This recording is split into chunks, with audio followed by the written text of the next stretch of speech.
Ladies and gentlemen, good evening and welcome to this 5th annual Colin Cramphorn Memorial Lecture. Colin Cramphorn Memorial Lectures, I'm sure many of you know, was established by Policy Exchange in memory of the late Chief Constable of West Yorkshire, who died tragically young of cancer in 2006. He had a most remarkable career that is still of considerable importance in terms of the lessons of what he did during the course of his policing career. As Chief Constable of West Yorkshire at the time of the 7/7 bombing, when 3 out of the 4 suicide bombers came from his patch. As acting Chief Constable of the first acting Chief Constable of the Police Service of Northern Ireland at the time of the so-called Armoured Brigade raid, which resulted in the closure of the Northern Ireland Executive for some 5 years. And also under the old Royal Ulster Constabulary as last Deputy Chief Constable of that organisation at the time of the overbombing. Many of us who were privileged to know Colin during the course of his life often ask ourselves the question, what would Colin have thought or said, because such was the power of his intellect and insight. But of course, nobody asks that question more than his widow, Lynn, who is here tonight, and his sister, Vicky, whom we're honoured to continue to act as patronesses-in-chief of this event. Please join me in extending them a warm welcome.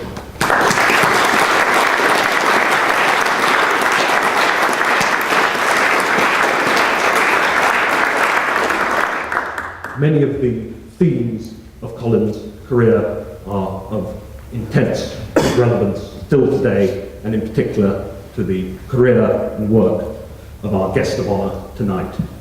The interrelationship between civil and military power, the questions that circle around the issues of locally raised security forces, and of course the issue of the 24/7 media cycle and the attendant interrelationship between the events, as Colin always used to observe, between events on the back streets of Bradford and the back streets of Bagram in Afghanistan, and the interrelationship between the two. Colin Cramphorn was, in terms of all of those issues which played a part of his career, the right man in the right place at the right time. And that is certainly true of our guest of honour tonight. Not only did you yourself do 4 tours of duty in Northern Ireland, but you've had a most distinguished career where you yourself have had to deal with those very questions and those themes at all levels. And in recent years, particularly, those have been uppermost in your thoughts. As Commander of ISAF, as Commander of UK Land Forces, as Chief of the General Staff, and most recently, in your latest appointment, as Chief of Defence Staff. This appointment brought great pleasure to all who've known you, who've had the privilege of dealing with you professionally. We are honoured that you would give your first public address as Chief of Defence Staff here tonight at Policy Exchange in memory of Colin Cramphorn. It's a measure of the esteem in which you're held that so many people from so many walks of life have had the privilege of knowing you are here tonight, not least of which is the Ambassador of the United States of America to the Court of St. James's, Louis Sussman, whom we are honoured to welcome here tonight to deliver the vote of thanks. We know in the course of tonight's proceedings that you will do the memory of Colin Cramphorn proud, and we're privileged to welcome you here. Thank you.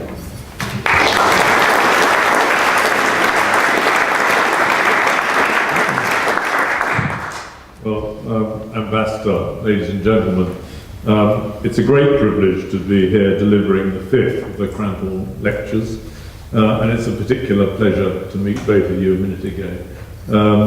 Chief Constable Cramphorn was a leader in cross-community relations, both in Northern Ireland with the PSNI and later in Yorkshire, as you've heard, particularly at the time of the 7/7 bombings. And when I was looking with my staff at when I should first make a speech of this kind, this was suggested, and I immediately said, well, that's the one I want to do. So it's great to meet you both.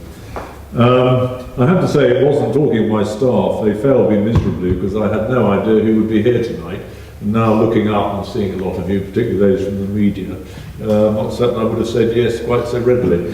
But anyway, I did, and it's very good to see many old friends out there in front of me.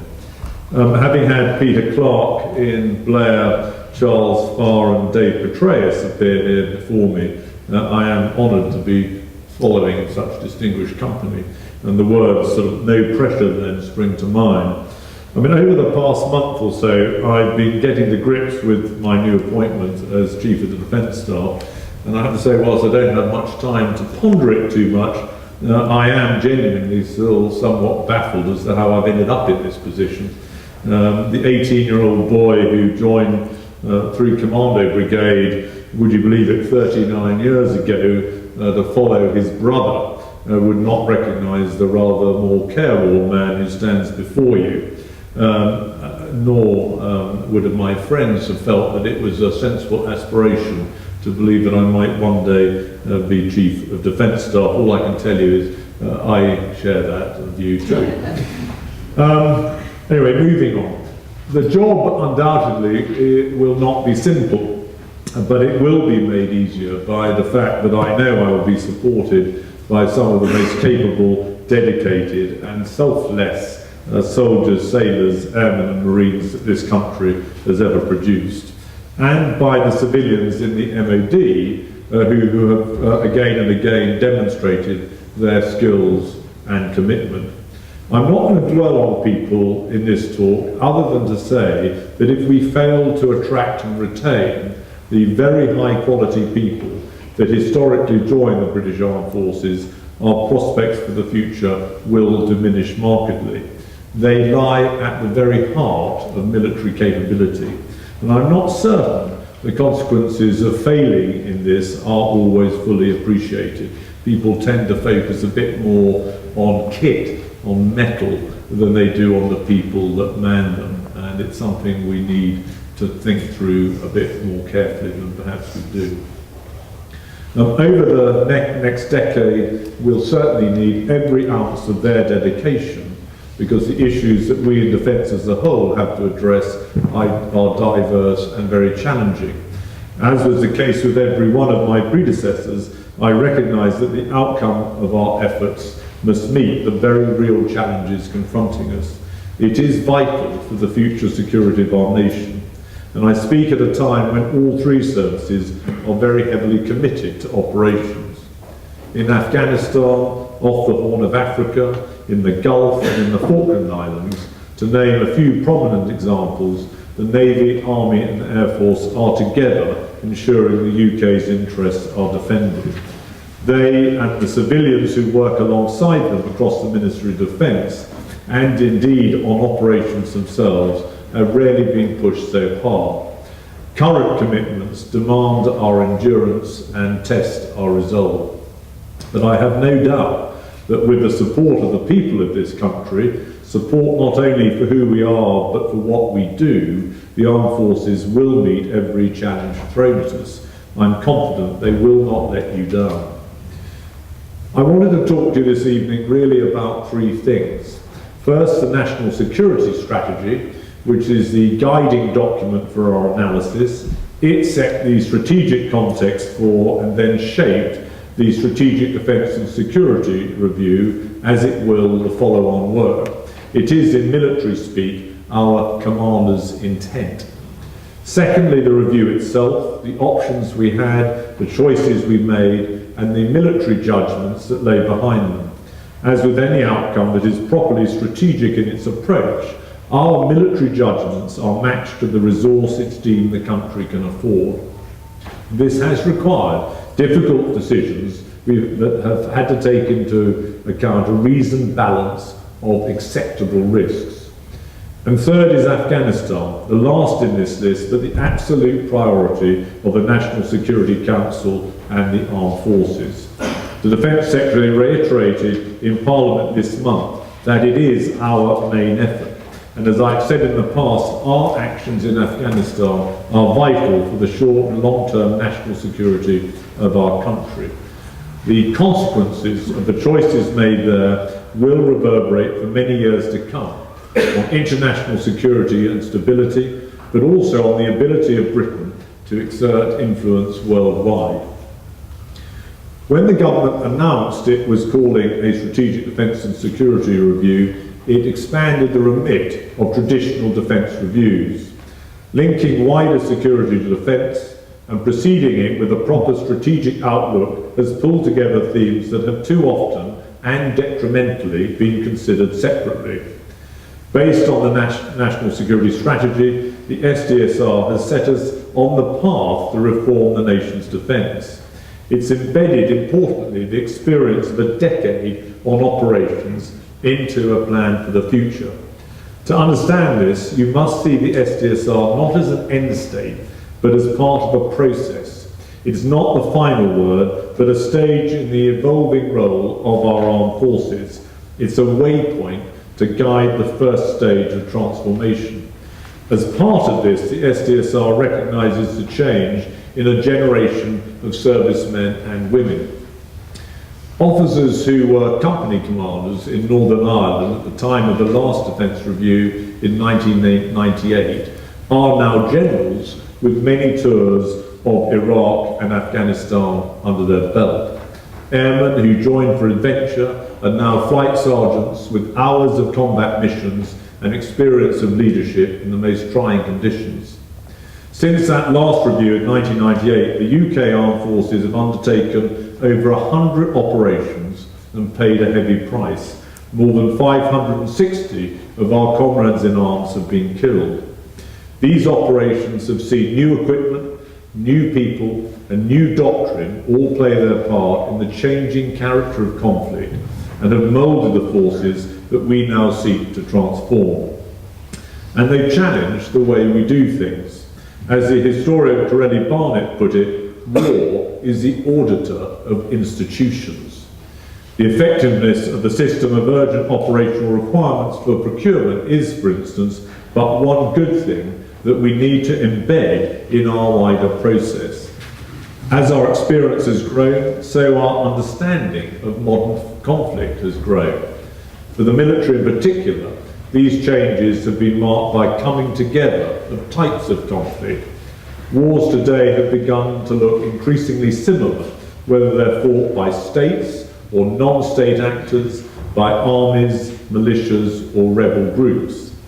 So change is ever present in the military field. But the National Security Strategy and the SDSR have given us the opportunity to place that change in its proper strategic context, helping to ensure that transformation is objectively directed rather than simply imposed by events. The government's pledge to hold regular reviews recognises this continuing evolution. I'm reminded of Churchill's words, to improve is to change, to be perfect is to change often. The time it takes to build a ship or to train an army or an air force means it's right that the security posture we require is kept under permanent review, and the government's pledge does just that. But the SDSR does not stand alone. It must be seen in the context of the threats facing our country and the national finances. Just let me take these in turn. The decisions taken in the SDSR have rightly been taken on the basis of the excellent analysis done by the National Security Strategy, which looks beyond the immediate 5 years at the range of risks the nation faces. And I think, if I may, sometimes the National Security Strategy is not given as much prominence as the SDSR, and it should be given more. It's an impressive piece of work by a mixed team of officials, both civilian and military, from several departments. The NSS shapes the debate, identifies the issues, and gives us the direction of travel.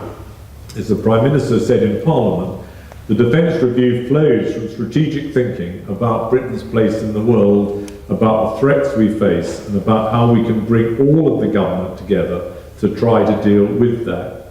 In military language, as I said earlier, we would call this our commander's intent. It points to the themes that rightly sit at the heart of our national security.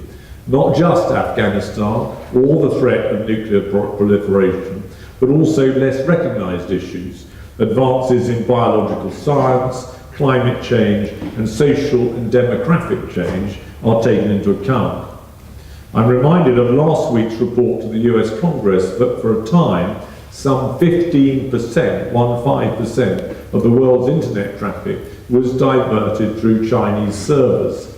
This changes what we mean by supply lines, or global commons as it's sometimes called. The UK's trade is now so dominated by financial services that the internet is as vital to us today as shipping routes were a century ago. The National Security Strategy lists these threats, and it's worth remembering the most pressing. They range from international terrorism, nuclear proliferation, sabotage, espionage, dissident Northern Ireland groups, through natural hazards and cyber attack to the economic situation. And again, I'm reminded of the Foreign Secretary's words in Washington only last week, that in Britain we've never shirked the international responsibilities conferred on us by our economic and military strength. Given this complex underpinning, the strategic context, if you will, the choices we make must accommodate a wide spectrum of threats. That's why our so-called adaptable posture is the right one. And finance is clearly part of that strategic context. As the Secretary of Defence has said, our economic strength underpins our military strength. And he is, of course, right. The financial security of the nation must be a primary consideration of any review. If you need an example of a government failing to get this formula right, pause to recall the fate of the Soviet Union. Moscow's attempt to match US defence spending contributed to a bankrupt state, which led to its collapse. Our plan is not a plan if it doesn't take into account the resources available. It's a wish list, and no general worth his salt bases his plan on wishful thinking. This SDSR has been no different and builds on the reality of the position in which we find ourselves. That, of course, has required us to make judgments that trade the perfect with the acceptable. The review prioritises on the basis of our assessment of risk. It ensures we never fall into the trap of gambling.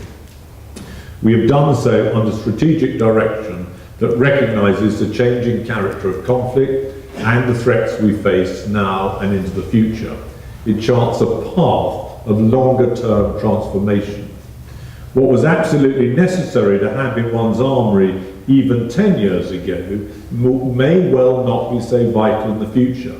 And understanding this dynamic is absolutely essential. It was Little Hart, I remind you, who remarked there's only one thing more difficult than getting a new idea into the military mind, and that is getting an old one out.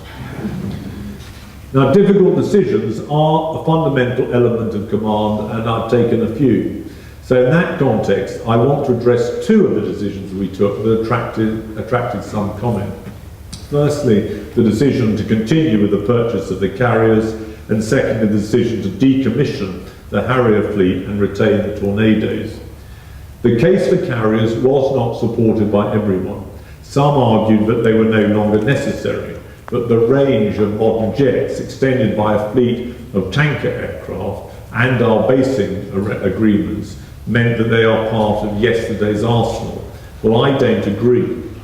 Whilst I consider it is an acceptable risk to be without carrier strike for the next decade, I do not, and didn't during the SDSR debate, think it prudent to assume a future that discounts ever requiring them again.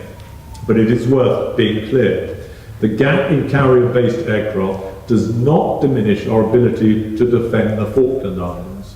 The situation in the South Atlantic is very different to that of 1982. Our strategy is based on deterrence and defence, i.e., for once, learning the lessons of a past war. So today, our defences are much greater, with a capable sea, ground and air presence. Furthermore, the government in Buenos Aires is now a democracy, not a military dictatorship. It's based on the rule of law and tied into a network of alliances, both regional and international. The Argentine foreign minister emphasised in an interview this month that they would prosecute their campaign for sovereignty of the islands through peaceful means.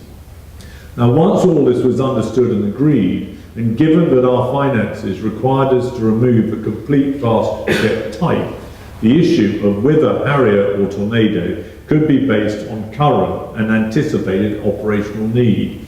And in this, a choice was made some time ago. When the decision was taken in 2009 to reduce the Harrier fleet to 32 aircraft, it became impossible for us to sustain operations in Afghanistan and maintain an adequate contingent capability for the unexpected with just the Harrier.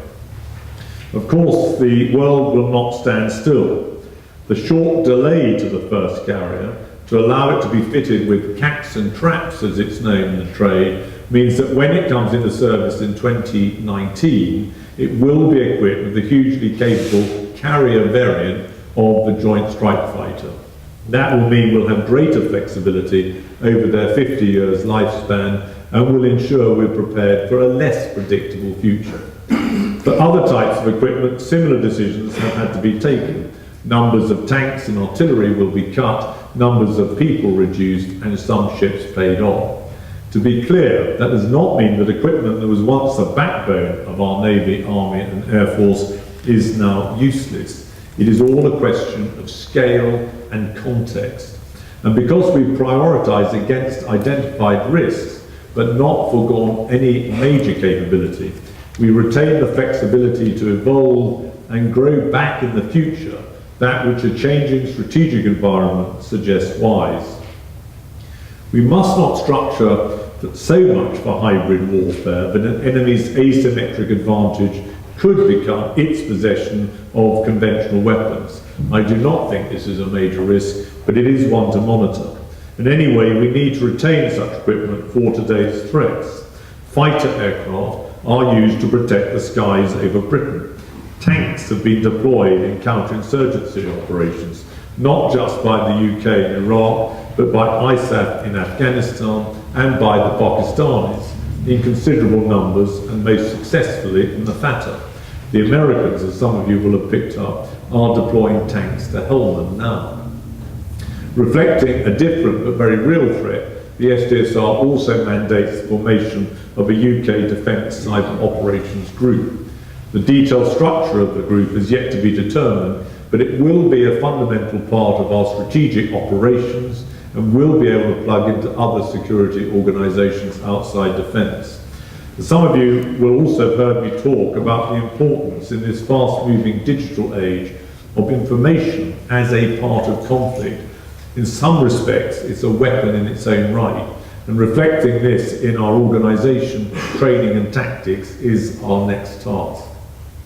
And this leads me nicely on to Afghanistan, a war in which information and influence is central to success. Today in Helmand, the UK and the United States have achieved what few expected even 2 years ago.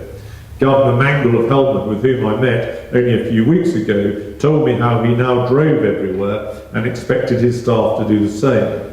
When I commanded in Afghanistan, that would have been unimaginable. The right force levels have delivered what we knew was possible but seemed unattainable. As agreed at the NATO conference in Lisbon, the ANSF will take the lead on security from the end of 2014. This is why, as the Prime Minister said, British troops will not be on combat operations from 2015, although, and I quote, "it may be in our interest to make a decent-sized contribution to go on training their armed forces." 2015 is, in my judgment, an achievable deadline and a realistic ambition. But as David Cameron has already stated, I anticipate our relationship with Afghanistan continuing for many years to come, and we will stay the course with our Afghan and Pakistani allies.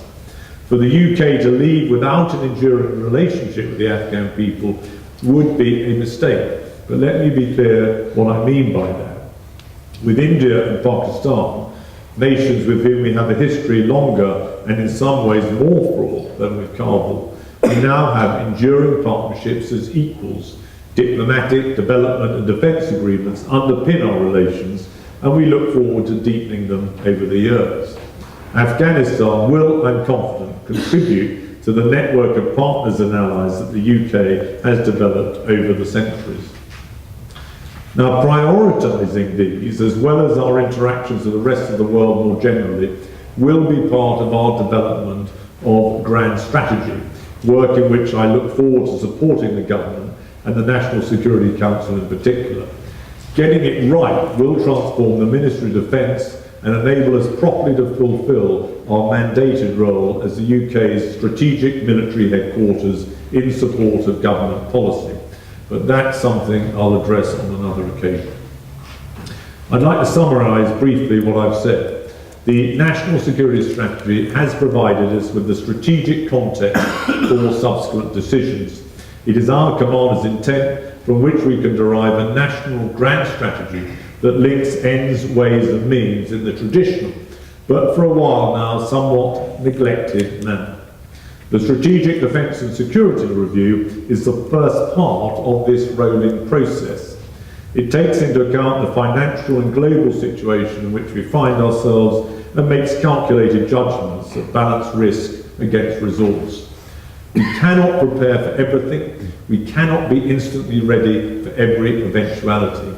But we can be prepared in close concert with allies for the most likely contingencies and structured and equipped to deal with the greatest threats. We must prioritise for today's operations. It's no good being ready for tomorrow if that risks losing today. All this is balanced to ensure we can fulfil our standing commitments to the people of the United Kingdom, in guaranteeing the protection of our air and sea space, and to the people of the Falkland Islands, for whom we fought so hard 30 years ago. Equally, we take very seriously our obligations to allies and partners whom we are committed to support. But the armed forces do not do this alone.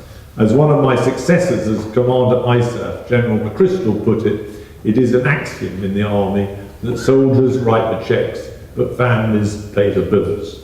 So I say that if you find me here today humbled by the responsibility I hold, but confident about the future, it is because I stand on the shoulders of giants, supported by the families of the nation they serve with such distinction. Thank you.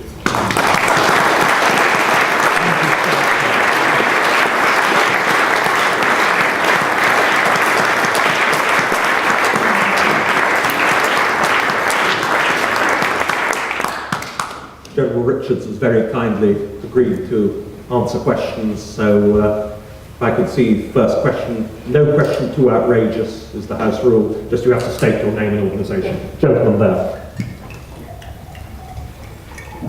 James Sheridan, Chatham House. May I be outrageous enough, sir, to ask you a question about a subject you didn't raise? I would be grateful if you could provide the strategic rationale for the closure of both RAF Kinloss and Lossiemouth at a time when non-NATO air and naval activity in northern waters is increasing, and Russia's President Dmitry Medvedev, on the basis of the Russian Federation's own Arctic strategy, identifies the region as a zone of potential future conflict. Well, on that latter point, and the Secretary of State for Defence has actually initiated a dialogue at this stage with, say, northern NATO members, and it's gone down very well. But on that latter point, our intention is to make sure that the Arctic, which is what we're really talking about, is not turned into a zone of conflict. And there is a debate amongst those nations that border the Arctic, and you must ask yourself the degree to which the United Kingdom, who doesn't own any of the Arctic as far as I know, needs to be actively involved in this. There are those that would say we've got other priorities and this is for others to become more actively involved in. But our overriding priority, and having talked to Russians at the Lisbon summit, is that we should do everything we can to avoid it becoming something over which we might fight in the years to come. And there is a very powerful sentiment that that must be the case. So I think we don't want to, at least at this stage, not pronounce as you are, but let's not exaggerate the risk at this stage anyway of conflict over mineral resource, what it comes down to in that part of the world. More widely, I would just remind you of what I said, and that is that we were faced with very difficult issues. If you don't take out a whole capability, you don't get the savings that were required of us. And when we looked at the balance of risk against the threat, the Nimrod decision, which is really the heart of your question, which is part of, and I'm not going to go into sort of details for obvious military reasons, security reasons, one of a 5-layered defensive structure, that it was deemed that that particular layer was less important to us than many other decisions we were taking.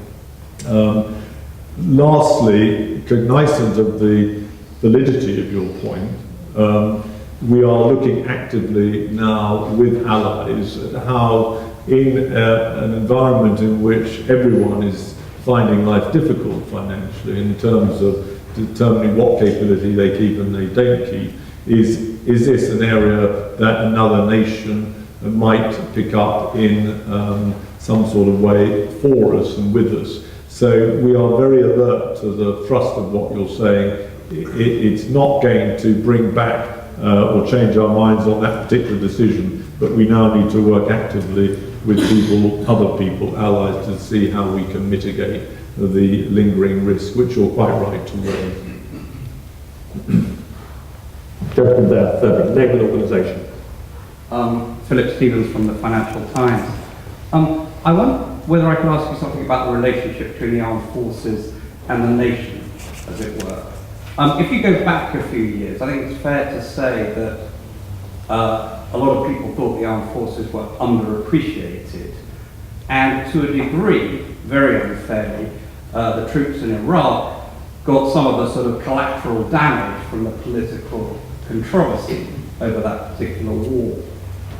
If you fast forward to now, there's been a very welcome swing in the pendulum, but I think the feeling too that there's a certain mawkishness about the response in particular to casualties, and a certain sort of tendency to treat soldiers and sailors and airmen as victims of war, rather than the people who prosecute war on our behalf, as it were.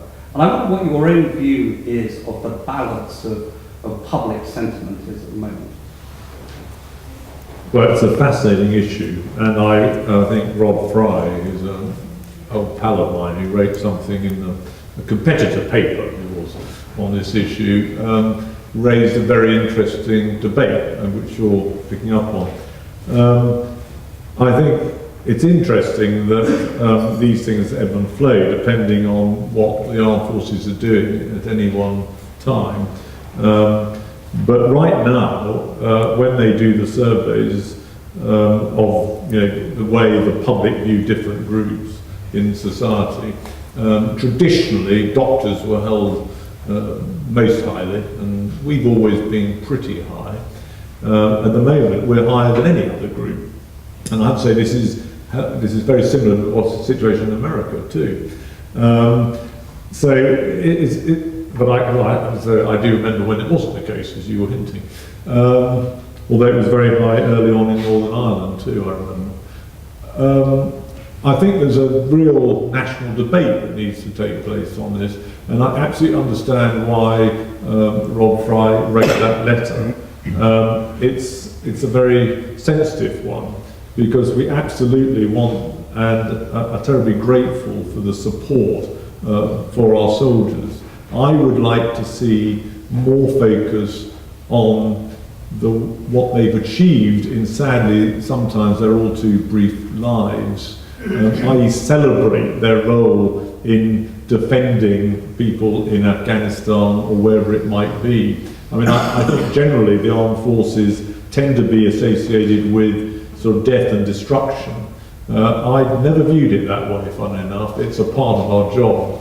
I view it as a huge opportunity to save people from oppression, to save thousands of people from being killed by brutal occupiers or whatever it might be. So I think we've just got to get that right, and I'd like to see a little bit more celebration of what they do as victors rather than as victims, as you've just highlighted. But I'm cautious that there's a debate, but we've got to find our way through that. I just think there ought to be a bit more of a debate with a bit more emphasis on what they've achieved rather than just the fact they've been killed. Someone towards the back of the halls. The gentleman there at the very back by the window. David Page. I'm slightly intrigued by many of the issues you've raised, particularly in view of the fact that the vast majority of the British public actually oppose our present position in Afghanistan as distinct from their respect for the professionals in the armed forces. But it does appear that we've committed ourselves to another period of what the Americans call liberal interventionism. And one of the criticisms of that is that the non-military aspect of contributing to that is so weak. Admittedly not in your bailiwick, but I do seriously wonder whether the strategy that we're pursuing has public credibility and public support. How would you argue that with a dissenting member of the public? Well, again, it's a jolly good question. I don't think we've committed ourselves to another era in that we, if you're interpreting a decision to remain in the combat role in Afghanistan in that light, we are committed to Afghanistan, and we're absolutely determined to make sure that the people of Afghanistan and the region know that we are going to stay there to get this right. Our judgment is that we can meet the timelines that have been laid on us. Indeed, as I said in an interview the other day, when David Cameron mentioned 2015, this was not plucked from thin air. There's been a lot of underpinning work and analysis that led to that decision, and the same applied for ISAF and NATO as a whole. So I don't think you should interpret that determination as committing us to another era of liberal intervention. I absolutely, though, recognise that there is something in what you're saying, and I was the guy that commanded our operation in Sierra Leone, which is deemed to have been a sort of good operation of this type, and I know to a degree, or I think to a degree, why that was the case, and we got the formula right very quickly, and it was resourced properly from the outset. But that operation, in one sense, is still ongoing. Everyone thinks it was over and done within a few months, but DFID and the Foreign Office have remained very active in Sierra Leone. It's a big recipient of our overseas aid, for example. You know, for me, if you look at it across the grand sweep of something like this, it is still an ongoing operation. We just had the initial successful military bit that I was lucky enough to be involved in. So I don't think that we should dismiss liberal interventionism out of hand. It's how you do it. And if you do it well, it's a jolly good thing to do. And you know, sometimes people sort of think I'm a bit sort of a sandal wearer as a general, but I do have a moral streak in me.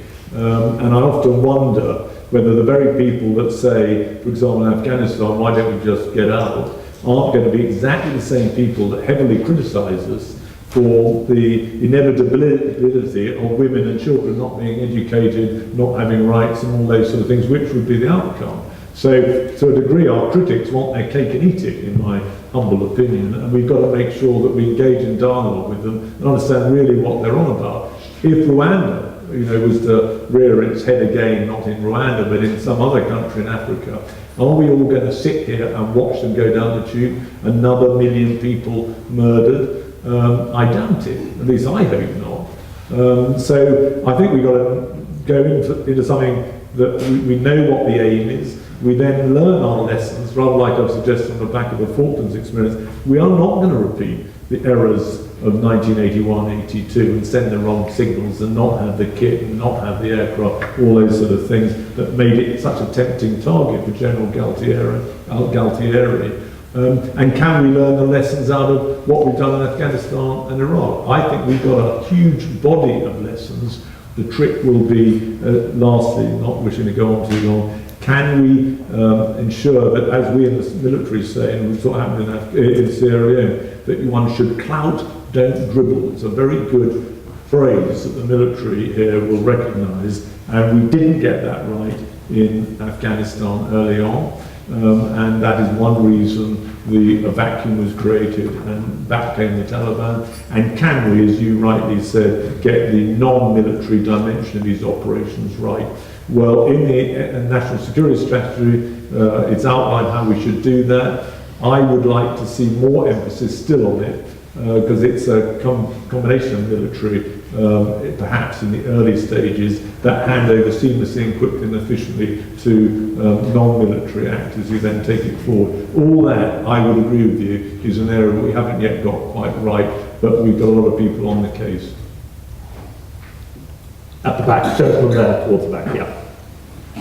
Tom Coghlan from the Times. General, you said last week to the Defence Committee that you must have a real terms increase in the defence budget after 2015. What are the risks if you don't? We cannot deliver on that Force 2020 that is in the SDSR. Do you want more, Tom? Well, there's not much more. I mean, I could get into detail, but in essence, as the Prime Minister... What will you be able to deliver?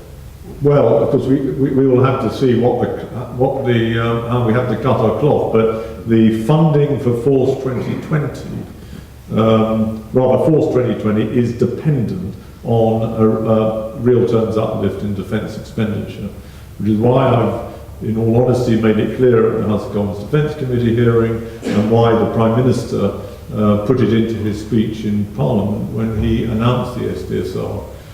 Everyone is quite clear on that.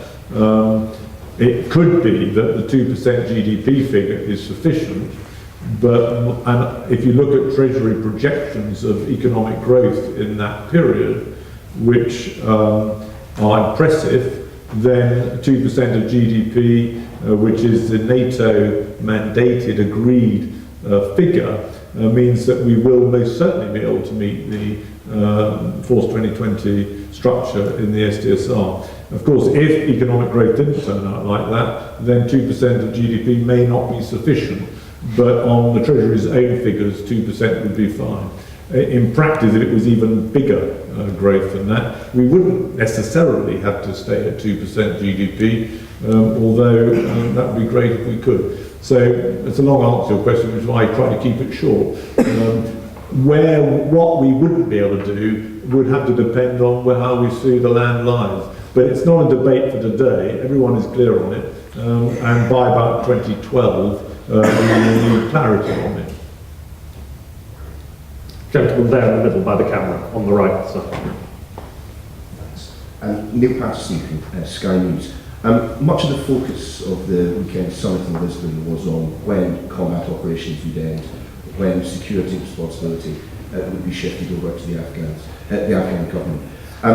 Given the fact that the United Kingdom and the United States have both now made clear that 2014 is an absolute end to combat operations, and that NATO seems to be striking a slightly different tone at the conference, saying that this was not a calendar-based process, do you foresee any problems ahead? I'll just reiterate that this is not being plucked from thin air. A lot of analysis has gone into that end of 2014 date. So that's 4 years away now. That's right, yes, 4 years away. We're confident that focused on achieving it, and as long as it is, continues to be properly resourced, it's very achievable. I'm not going to speculate on what might happen if it didn't look like that, but it's very interesting that Mullah Omar, I don't know if you read his latest missive on the back of Lisbon, clearly did not like us committing to 2014.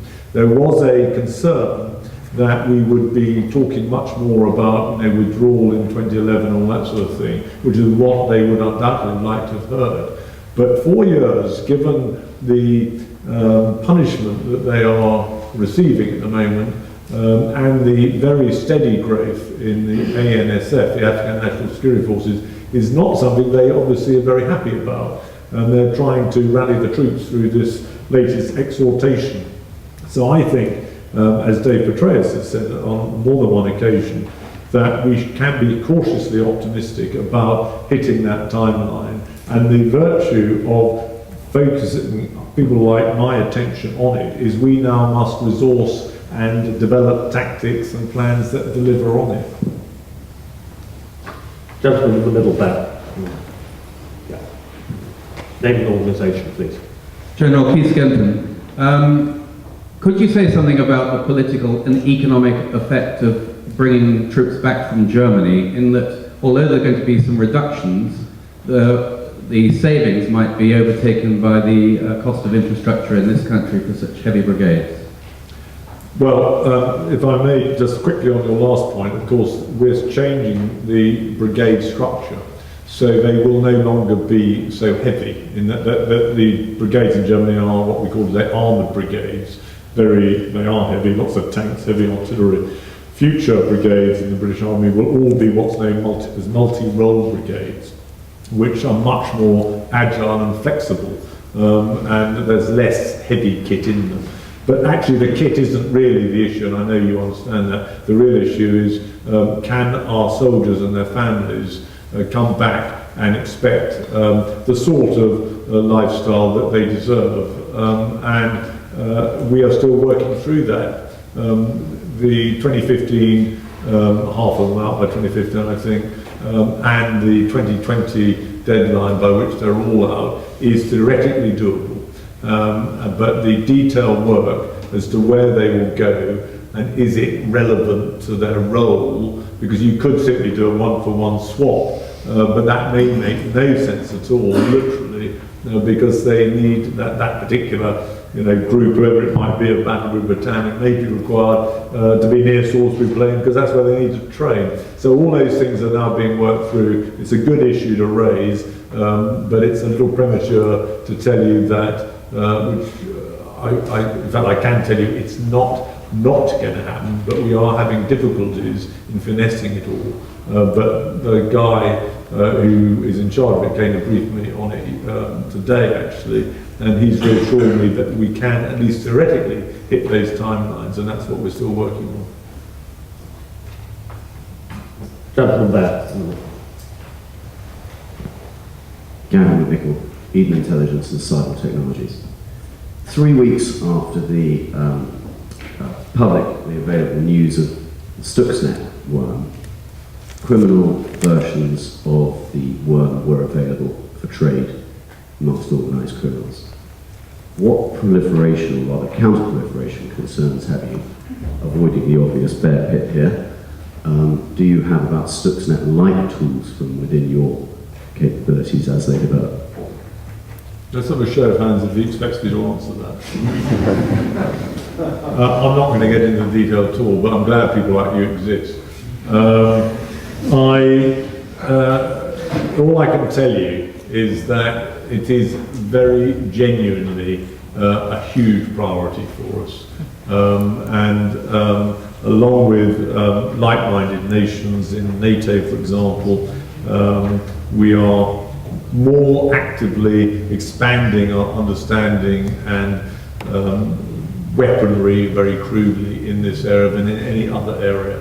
I personally would like to see the cyber group that I mentioned turned into a cyber command, and the sooner the better, because I like to be able, as Americans say, Ambassador, they say, I like to pin a rose on someone. I don't quite know how you pin down a group, tends to talk too much and not do enough. So I'm quite keen to see if we can take it one step further and have someone, perhaps in the Royal Air Force, within the three services, the Royal Air Force seem to understand this stuff better than sort of grunts like me. And I know, like a lot of generals, the key is to find the right person and give him freedom to get on and do it. And that's an area when I'd like to do that. I've got my eye on someone, we don't know it yet. He was silly enough to brief me very persuasively on a visit to RAF Waddington the other day, so I think he's about to be promoted and take on this thing. But I just hope he can manage when we pin the rose on. But it's a huge area of risk, and I often say to people, even today you might take out a country's infrastructure, for example, by bombing the hell out of it. Within no time at all, you'll do it through cyber attack.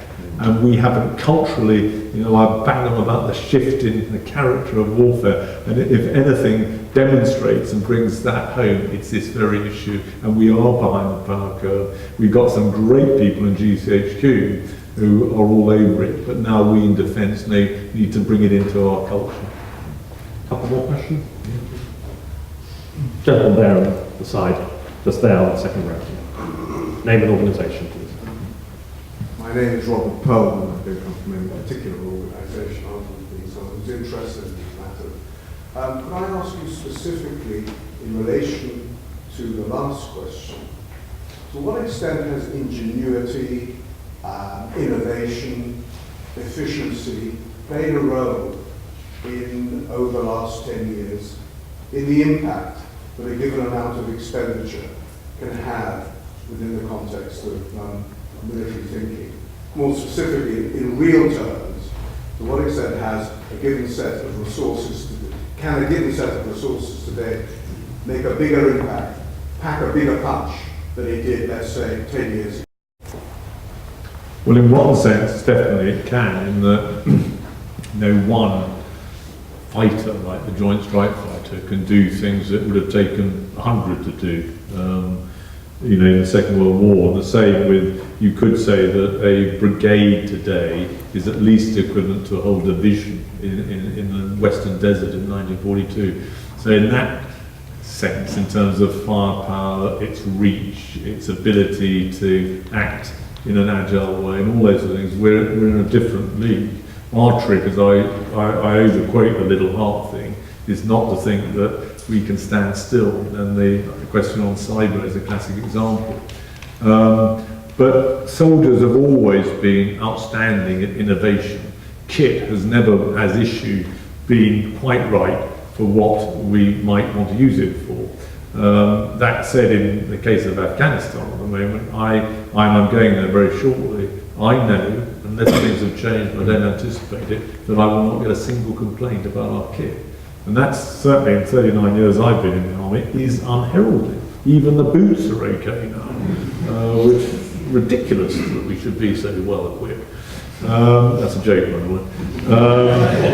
In fact, I've just been issued with some new boots for my next trip to Afghanistan, and I'm so embarrassed by how wonderful they look, with all sorts of gadgets on them, that I decided to wear my old ones.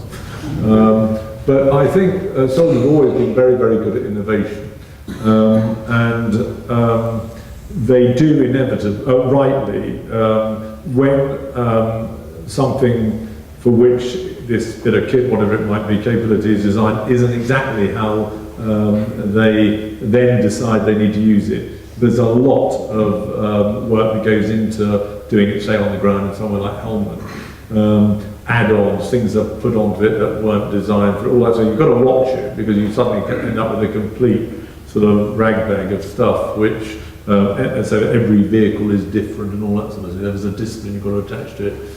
But I think that goes on. The degree to which, on a more fundamental level, you can depend on innovation to compensate for sort of base problems, I think is more problematical. And one of the reasons I'm so keen on the UOR process is there, both industry, who, you know, get a little bit of stick, I occasionally criticise the defence industry, but I can tell you, in the case of what they've done for us in the case particularly of Afghanistan, is quite remarkable. They're hugely dedicated, hugely intelligent. When I rarely now seem to have time to go and visit them, I come away in awe of their dedication as well as their intelligence, particularly engineers who, you know, work all hours to give us solutions to some very complex issues, such as counter-IED technology. So I think if we can now bring into our core activity that sort of approach and that agility and ingenuity and innovative approach to routine acquisition, then we'll be in a very good place in the future. And we've got to, because of the digital age and the way it keeps changing things. You all know this from your computers and everything else. And so the idea that we can in the future produce a bit of kit that will do fine as is for 30 years, which is what we do, is completely ridiculous. Yet our procurement and acquisition process, as Bernard Gray's report brought out so well, is still predicated on that sort of approach. Although we've demonstrated through the UR process that we aren't actually any longer trapped in that era. So that's a very important part of the Defence Reform Unit work that the Secretary of State has initiated, and which I probably more actively than some might have thought welcome very strongly indeed. Final question, gentleman at the back there, name and organisation. Jonathan Ford, Standpoint magazine. General Richards, I'd like to ask you about strategic research, something that Britain's been traditionally very good at, to the extent that General Petraeus even recruited various Britons for one of his think tanks a few years ago. But it's been run down in the last few years with the closure of ARRC at Shrivenham. And I just wondered, what hopes do you have for a sort of resurgence of British strategic research? Well, I said that's for another talk at the end, but thank you for asking, because I think it's hugely, hugely important. Bernard Jenkins has been talking about it a lot through his committee. I've talked to him a number of times and others about it. My theory is this, that I have a theory about lots of things, but I'll try and keep to the polite ones.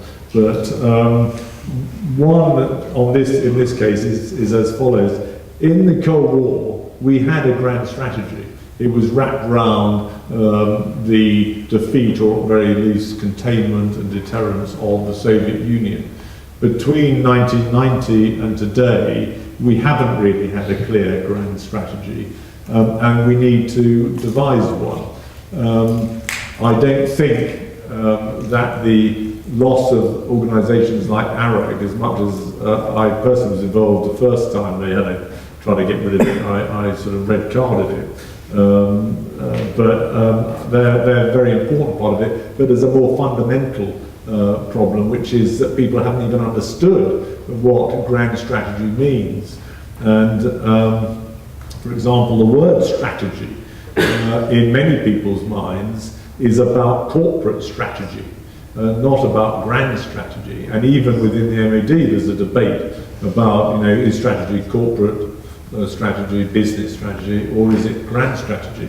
Well, the Secretary of State was talking to PUS and Sir Brennan and I, about it the other day, and he was quite excited about this and made it very clear to us, and both Ursula and I have absolutely on the case, by the way, that he means grand strategy. And I take that as a bit of commander's intent to help develop it. And we will need, in the DRU work, to look at how we're structured to deliver that.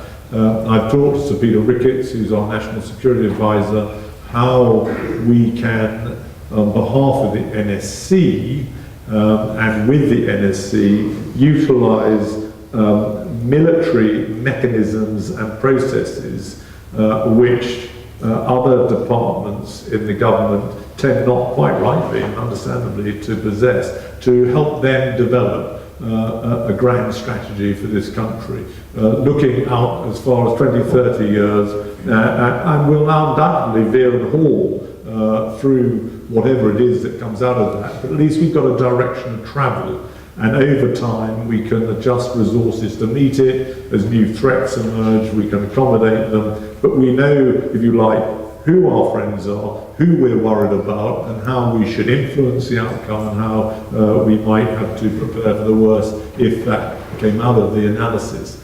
And I think this will take 2 to 3 years probably, and it will start with an illustrative grand strategy, which will go, I think, to the National Security Council at some point to be decided. The Prime Minister and other political leaders will take a look at it and see if they like the way we're developing this thinking, and we will then tidy it up, and over the next 2 to 3 years we should come out with one. A lot of interest in this around NATO. I've talked to my American counterpart about it.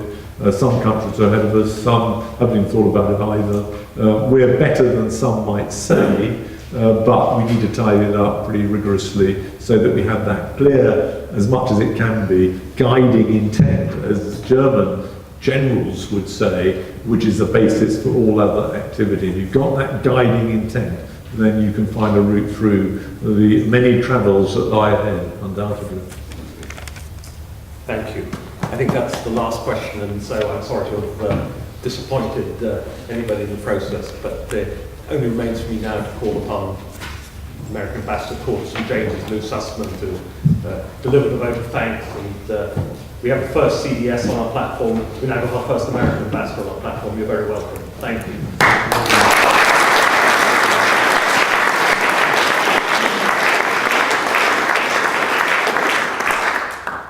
My lords and ladies, General David, an honored guest. It is truly my honor this evening to lead a vote of thanks to Sir David for this lecture.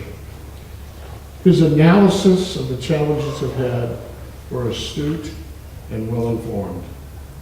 In my view, the high quality of the lecture tonight and the brilliance in the answers to the questions confirms that Her Majesty's government had made a very wise choice for its new Chief of Defense Staff, David Richard.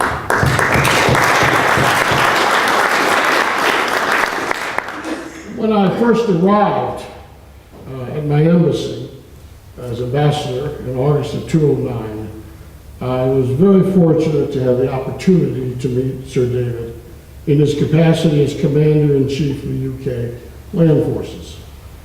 Sir David and I have worked hand in hand on many projects as the years gone by. We have even stood in the rain and reviewed the graduating class at Sandhurst, and truly have had the pleasure of dining together on many occasions and even taste some of the good wine. Sir David's career, as you heard in the introductory remarks, is an example to be followed, in my opinion, by every officer, not only in the United Kingdom's armed forces, but in the United States as well. I salute his commitment to his country and to his courage on the battlefield. I would also like to make my congratulations to an important element of David's success, who's here tonight, his incredible wife, Caroline.